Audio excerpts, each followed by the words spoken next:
crew must now be seated with the seatbelt firmly fastened.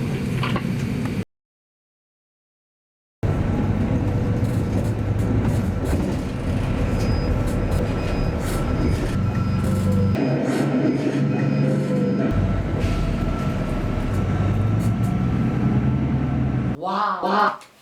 There's like these tons of film. Take a piece of film and they hold it up and look at it. Oh yeah, no, I'm feeling the film through my hand. I still remember watching Mark do it with the, what do you call it? The steam bag. Yeah. You know, tape, film all over the floor, right? Bins of film. And it falls into the bin. Oh my God, I have to find This whole thing about editors coming in and getting hard-ons about running film through their fingers, frankly bullshit. And you had to find the right point and move it back and forth. You got exactly the right point, and then you'd mark it and cut it. You're not going to get anywhere by looking back. You have to move forward.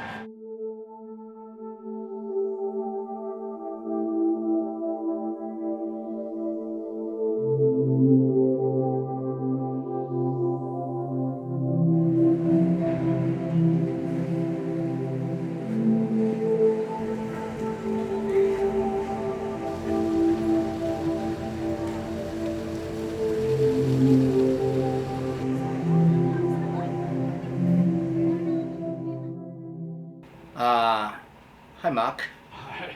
You know, I've come basically really unprepared for anything because my idea is to have a good time and to be spontaneous. So now I haven't formulated any, answers. I went to UCLA for my master's, MFA, and then I met Jackie Chan. And Jackie Chan took me back, invited me back to Asia to be his assistant director. And of course at the time, he was big already at the time, after Drunken Monkey and all that. So I said yes. But I never turned back because I thought I was going to go back to the States after the stint with them. And then so I remained in Hong Kong. I made 3 feature-length drama films, fiction features. And then I went into television commercials because I thought the films I was making weren't very in sync with the community here. So, and then I made my first commercial and Mark Norfolk edited it. And I guess that's how I came to know you.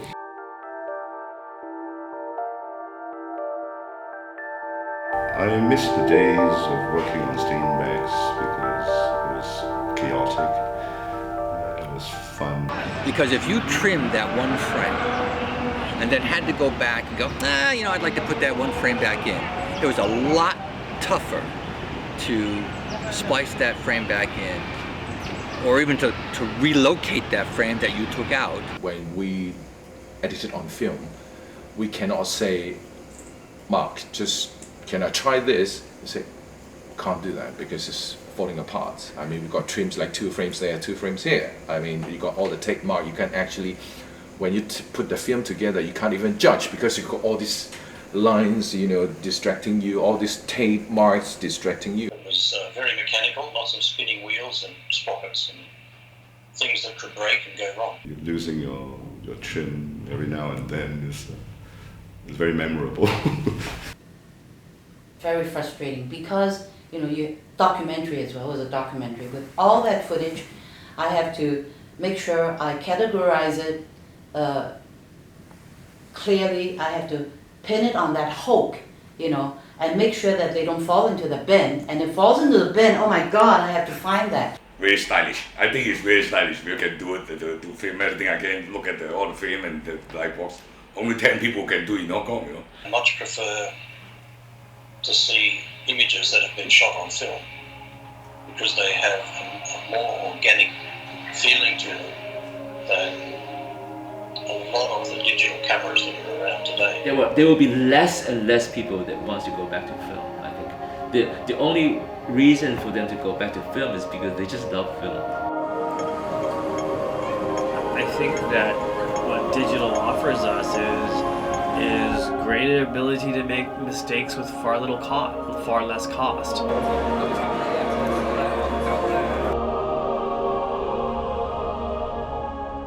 Much freer in terms of what you could actually do. You could make a mistake and go back. You could undo something. You could re-ingest it and start again. Working in an analog system, very difficult to do that. You don't have too many updos.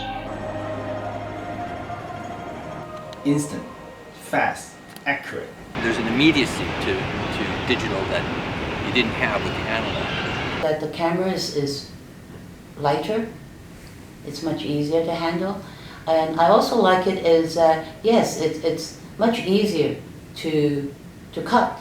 And it enables you in ways that the old film days never could. You don't have to worry about how much film you're shooting. Well, it is infinite. You can shoot as often as you like, as many times as you like, and if you don't like it, you can erase it and start all over again. You know, whereas in the old day, if we had to shoot a shot with 500 frames, then your heart is beating when the camera is rolling, then when the motor is rolling and run up to speed with the film, and by the time you say action, the film is it's outrun the whole magazine, you know. But nowadays, I mean, we can do takes as long as you like.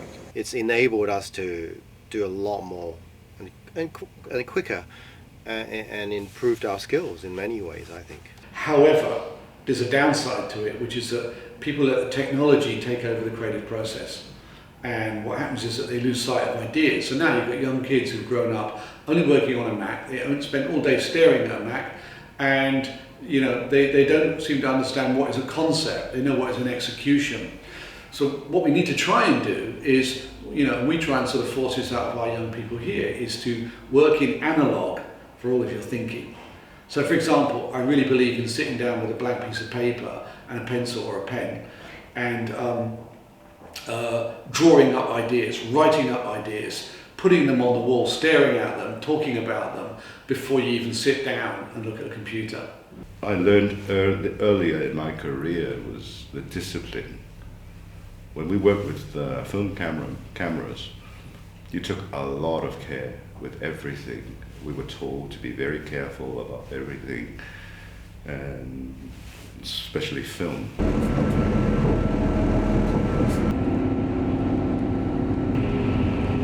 How to say? Somehow we have time, we have room for us to think of what we're going to film again, and again.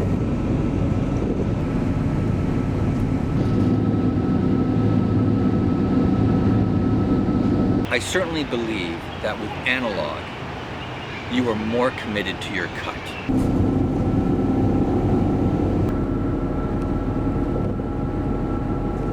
You do think before you do. You do think what you do, because the film you can trim like you know, and your training is when you do it in film.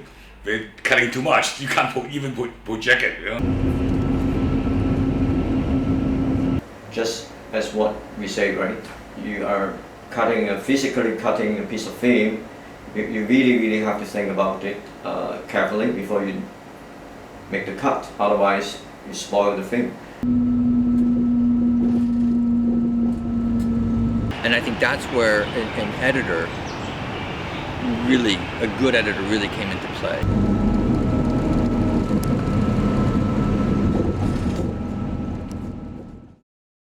The one thing about digital, which I think you've already kind of alluded to, is it does allow a certain amount of laziness. On my recent shoots, I found a lot of the youngsters who have joined the business after the advent of the digital age, they are less careful in many ways, because everything can be replayed, everything can be reviewed on location, on set, and people have started to become a little too relaxed, I think. For sure, I think digital makes people dumb and lazy. People, they don't think, or they don't prepare for what they film. They just turn on the power. Use your time and effort to make every shot better, rather than I do 3 shots because I have the time, because I have the choice to just do everything and then decide it later. Because digital editing is so accessible, so easy, the laziness of not having your own thought or not having your own clear idea and not really trying to understand what your customer, either your director or your client or whatever, really wants, has disappeared. The new days, all the young directors or young editors, if they don't have much sense about film, they would just cut it and put all the shots together. Personally, I mean, while we live in today's world, we have to accept the fact that this is how it works. But on the other hand, I don't want to be that grumpy old dude. Yeah, kind of that's just, right. Oh, better back in nowadays. the day. We have to learn to do things yeah, proper. because I've seen a lot of very talented young people, and I'm like, damn, how do you do that? Yeah. And they learn new skills that we haven't learned.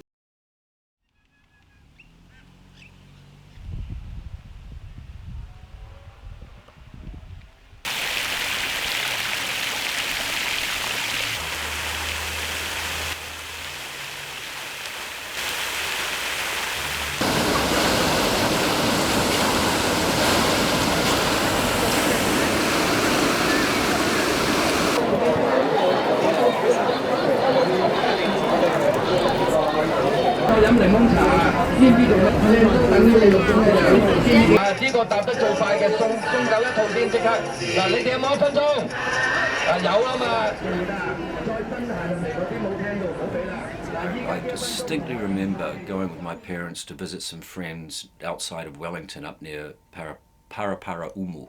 Friends had a beach house there, and they were playing Girl from Ipanema. So that was the beginning of bossa. So this would have been around 1960, I guess. I studied ballet, I studied jazz, dance, tap. Didn't do too much voice. Actually was horrible at instruments. Sort of at the same time, my father's favorite album, which he used to put on at home, was Come Dance With Me, Frank Sinatra, which was just amazing swing album, lots of brass. Even when I was a little kid, kindergarten kid, I spent a lot of time to watch TV. My mother's thing, funnily enough, because we'd transitioned from black and white to colour TV, there were so many good TV shows, English and American, because we'd get both in New Zealand. A lot of cop shows, you know, Man from U.N.C.L.E. and stuff like that. Mum used to buy the singles. So while I was, 5, 6, 7 years old, she'd put on a single, and it's the soundtrack to this, or Thunderball, or a Bond movie. She loved the TV themes. That was her thing. I got a guitar on my 15th birthday, and so I was already, because I wanted a guitar really badly, because I was already really into music. But then it all changed when I was 7, and I heard the Beatles, and I decided I wanted to be a Beatle. My aesthetic would definitely have been influenced heavily by my background in newspapers. for sure, my aesthetic sense all comes from my experience. I didn't have any art background. I didn't have any camera interests when I was in high school.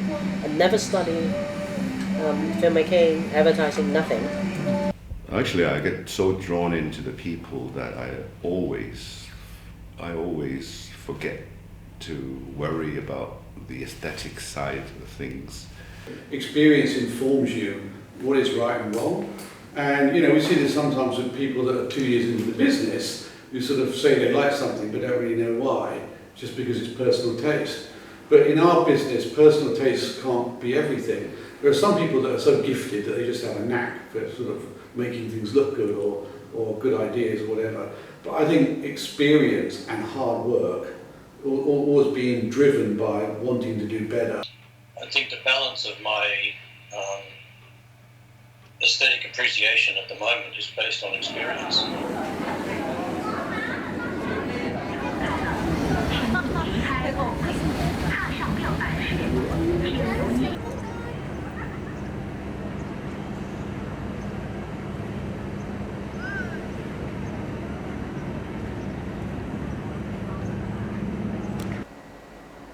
I'm trying to compare thoughts. Yeah. This is a deeper question, Mark. I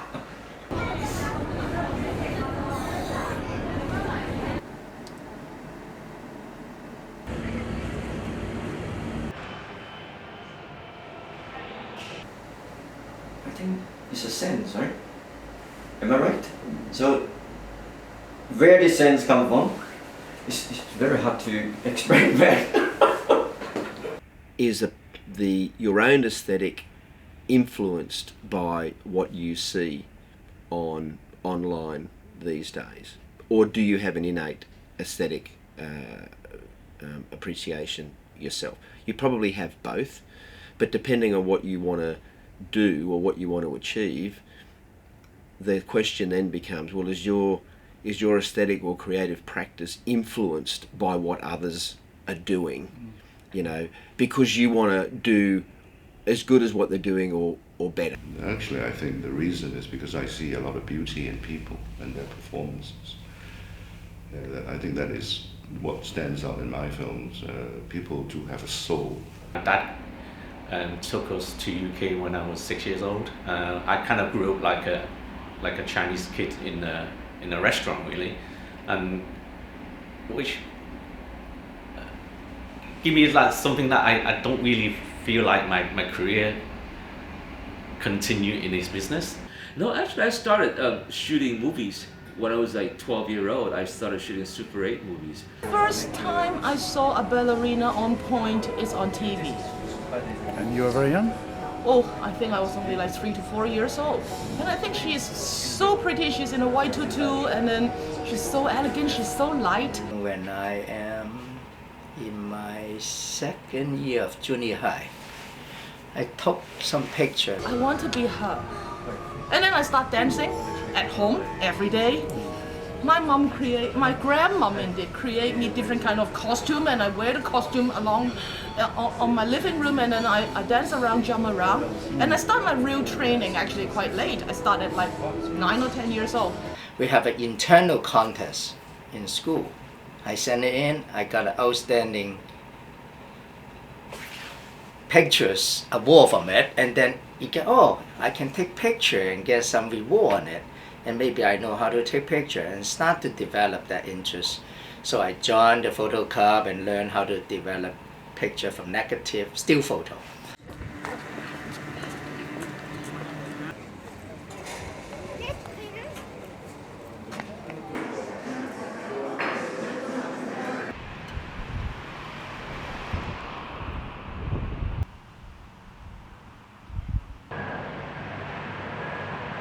I have always been in love with the moving image. Ever since I was a little kid. I was just absolutely mesmerized by the movies. I think it's partially the storytelling aspect. I love the stories, and I always remember still vividly some of the stories. I loved silent films and just watched that. Anything I could get my hands on, I would watch. I think it's a like kind of visual art I like, you know. I like go to museum, go to all these things because I love to see all the exciting my eyes. You know, I see different things of the. Also collect a lot of too much inspiration for me to when I do a next project or whatever project I'm gonna do. You know, nowadays, right? You open your computer, you really can see a lot of all different kinds of things, which is going to give you a lot of help and a lot of support on doing your jobs.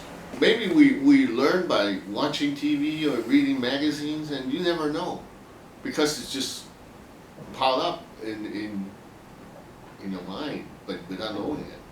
And you certainly learn something from how to look at things, the way to see. You pick up something here, something there, something there. So when you are doing your own jobs, you are recalling your memory and try to put things together, which you think is good. Yeah, also is from yourself, from in there, but also is from how you observe. So here, there, you grab it, but it changes too. It depends where you go, who you meet, and also the project nature also change a little bit too. I think that to be doing this job, you've got to have creative characteristics. And I did, if I think back, I had that from a very, very young age. A lot of that is training throughout the years, like through my people watching. I've always been a voyeur of people's behavior. Experience because we've done it many times. Because you've made the mistakes and you've tried everything. Yeah. You are the sum total of your life experience, right? And so that changes. That changes. It's very hard, I think, to unlearn something. When you know it, or when you study something, even if you're not consciously thinking about it, that's where, I guess, artistic instinct and theory kind of come together. If you look at the geniuses in the world that just come in and sort of do something brilliant in their life, it's you can almost say it's a gift from God.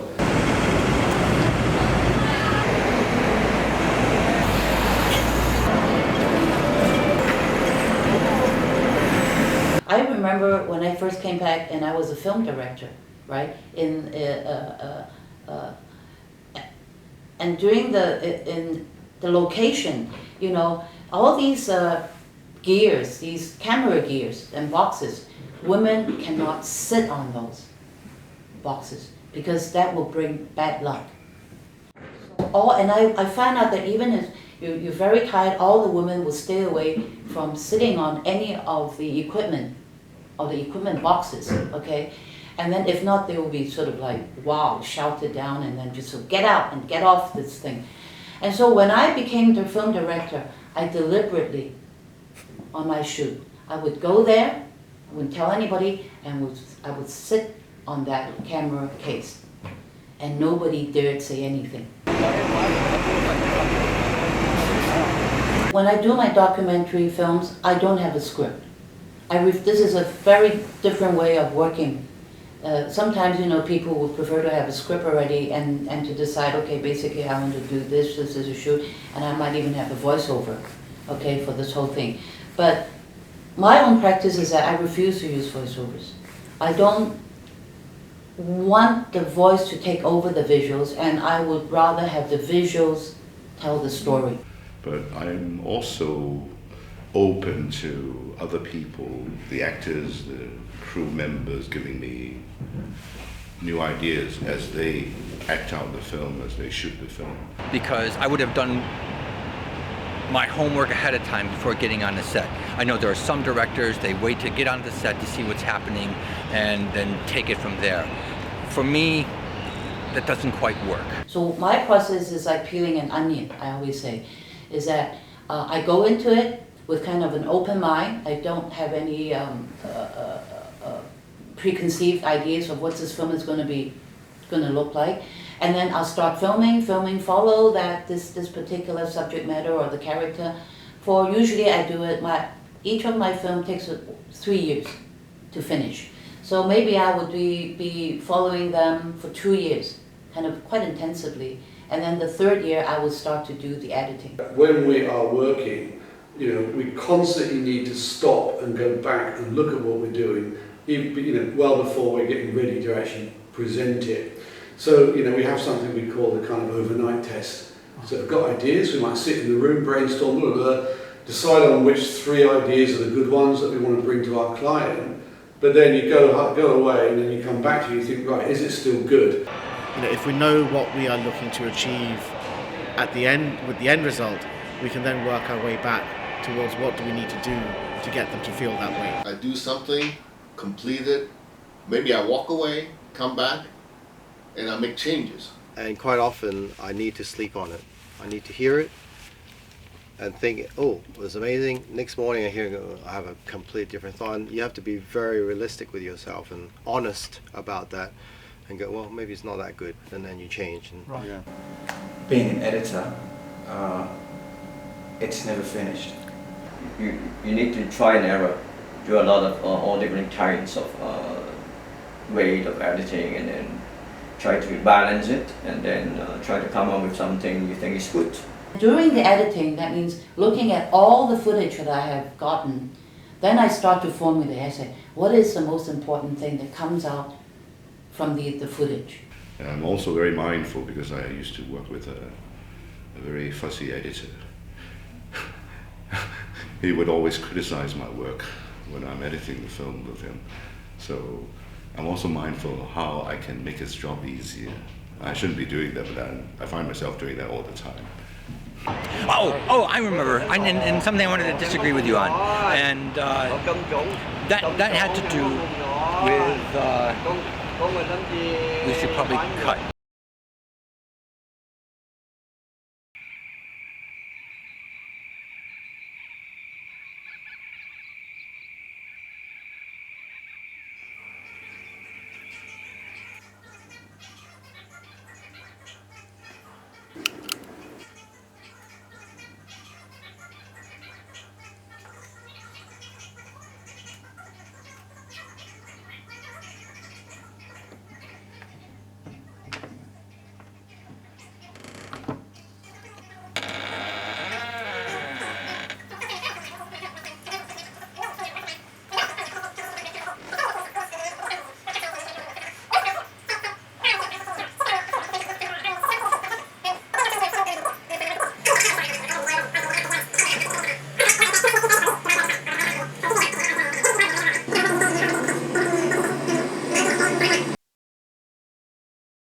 editors are funny animals. I mean, they get funny joys. They're frustrated. They're frustrated human beings, like stuck in a room all the time. They're kicked out of unlikely things.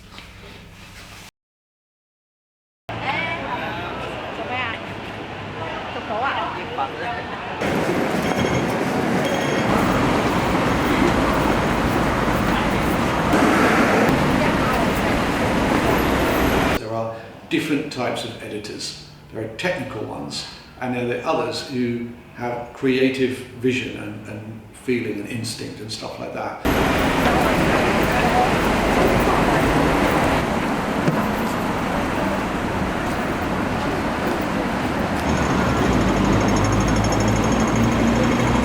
Film editing, we talk about, it's not just put the things together, it's just tell the story straight.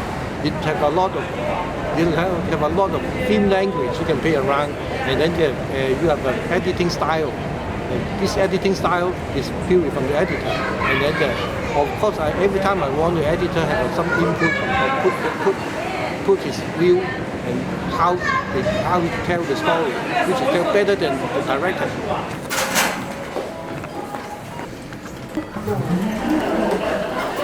I think that, to me, is the key thing about editing, is the editor's tuned into the creative vision, and it's two parts working together. The director and the editor are one. I would like him to be a second me. Yeah, a second opinion as a doctor.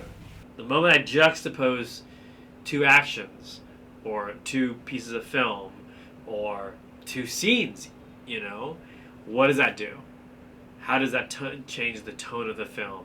How does that change the audience's perception of the character? Two opinions and 2 points of view will always make for something richer.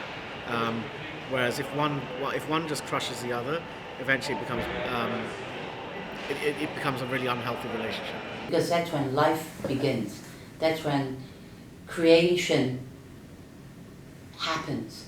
That's when, you know, it's like you say, the joy of this. For me, that is a very, very, very creative part of filmmaking. Every single edit is, the editor is making a judgment. So he's trying to create something, or some meanings, or some mood. This is the editor's job. I think visual artists, like directors and editors, are always thinking about meaning, if they're doing a good job. Sure, but create impact, you need to, not every shot cutting impact. It's like you must build up the impact. Go to a certain point, you make something like a mistake. You like a mistake, but actually it's not a mistake. I purposely did it. I want to catch your eye, stop, like something the music stop, and then boom, it's quiet, just one shot. You must to talk about this very carefully, this job must be communicate very well, and then you go back to music again and happy again and finale. You know, this I try to do all this kind of skill all the time. Not only that, it's little nuances that each frame, the difference of a frame, I think sometimes is important. And many editors nowadays do not realize that. They just think it's just to make up the numbers. It should. Sometimes if the editing is too obtruse, do you call that? It really starts to affect you. It's like, you know, you say, boom, boom, boom, it's cutting where it shouldn't be cutting, and then it affects the flow, it affects the reality of what I'm seeing. Editing should not come in the way, you know, being invisible, yes, of course. But, you know, when it comes to like really high octane, you know, like impact, then, you know, visible editing may not be a bad idea, MTVs and so on and so forth. So for example, in movies, and I think you shouldn't notice the editing or the directing. You should just know it's a good film or not. Did it captivate you? Did you really enjoy it? Did it draw you in? And people at home don't see the edits, and they don't see the production stuff at all. They don't. I mean, if there's a really strange edit, they don't think, oh, it's a strange edit. They just get this kind of weird emotional thing in their head where something happened, and but they don't know why. They don't see. They don't. It's all just one thing to them. Some people say, you know, you shouldn't know about a cut, or if you notice the cut that the editor has failed. I don't think that's true. I am not opposed to what you refer to as visible editing if the style of the film calls for it.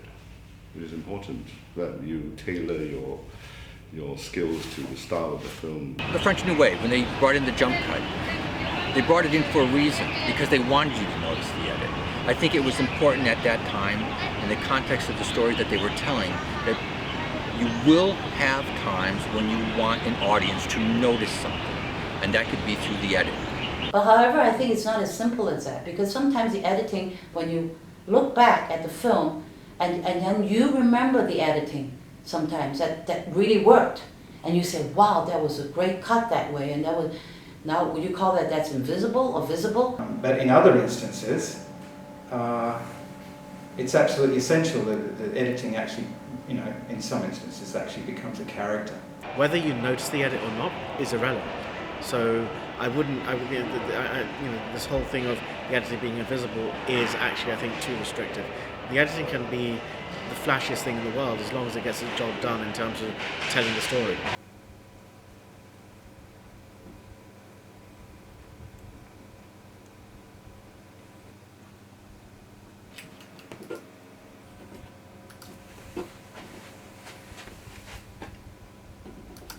So, sometimes seeing the process is not necessarily a bad thing if the process itself is a show as well.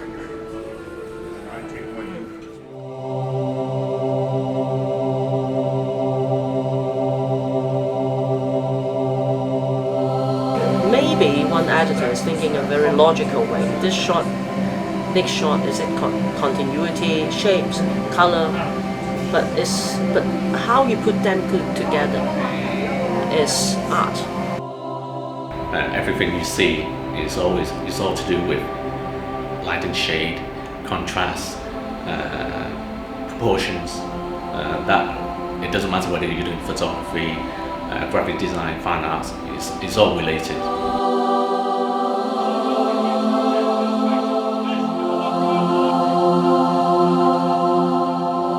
But it is not like a layer parallel to each other, but they are like intersecting each other.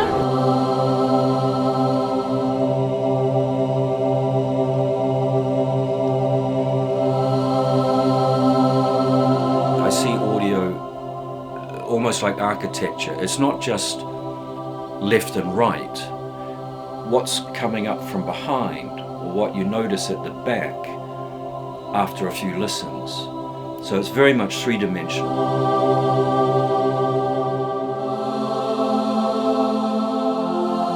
Treat it with these layers that just like increase the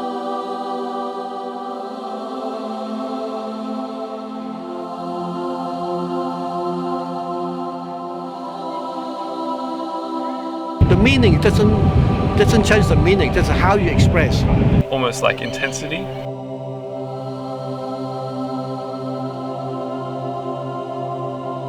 But the meaning doesn't change the meaning, that's how you express.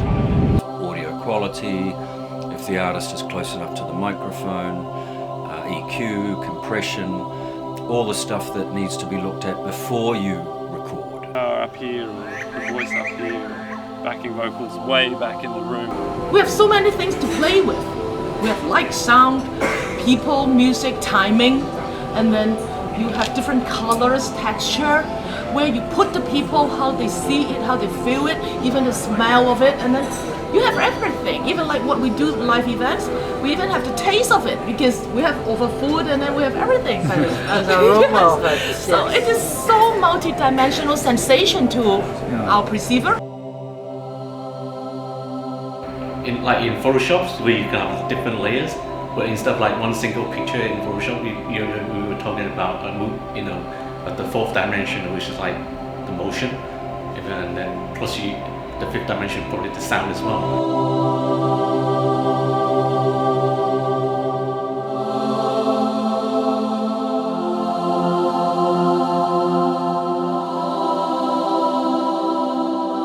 It is definitely a multi-dimensional. It's always X, Y, and Z.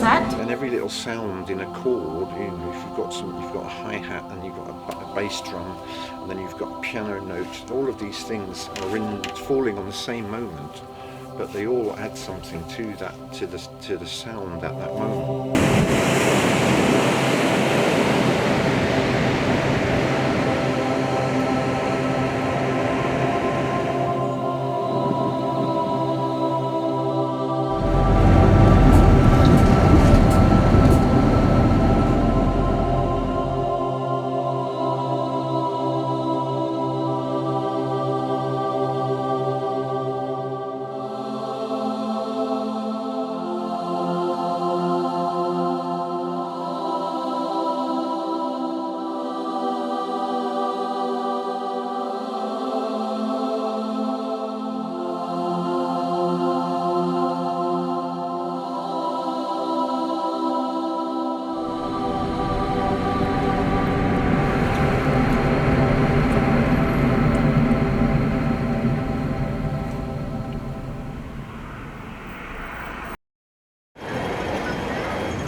Anyone, everyone can edit. Kids are editing.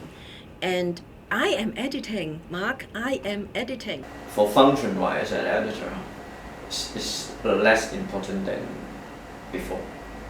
In what way?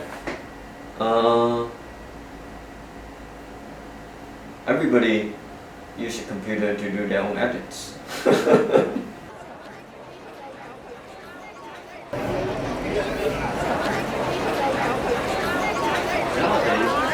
Editing is so easy. Okay, like anyone who has a computer, they know how to edit, and then anyone who has an iPhone, they can be a director. They want something new. They want something new way to express. It's not in our age. It's not in our age.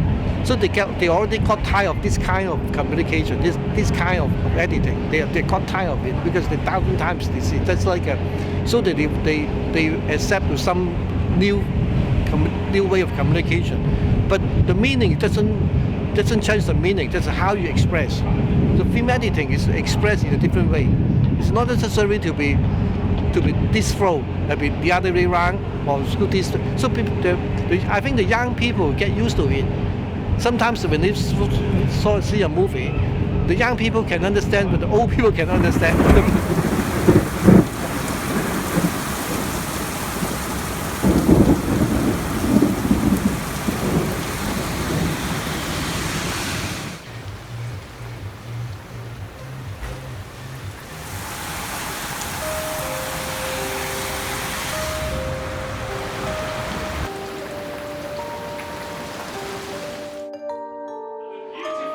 and historic Toowoomba railway station. I also welcome you to attend the special Festival of Rail Markets. As you handle rail markets. I consider myself a writer-director. I'm a film director.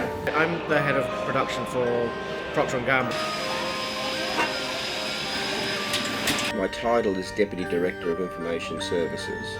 Film director, and I do the creative as well. I work as a director, actor, writer. I'm a film director for TV commercials. Okay, fundamentally, I'm a visual effects supervisor. The simplest description would be I make films. And, well, I like to think that I entertain people.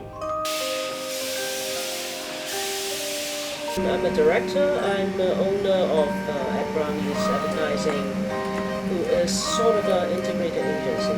I try and create sound and music to make a film to help tell the story. I don't do my editing job for a long time, but I'm supervising the editor. Well, I'm a musician first and foremost. I write music, teach music, sell CDs, play as a session musician, produce other people's records. I'm involved in the advertising side of the business. I do a lot of different things. I'm a producer, I'm a photographer, art director. I think of myself now more as a music producer.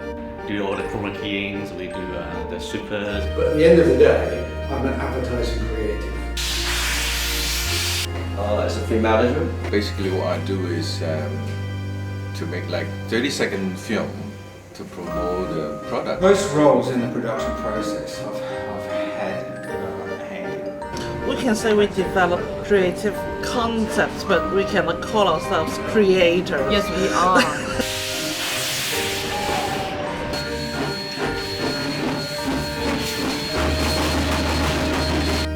And I am very happy that I'm a filmmaker.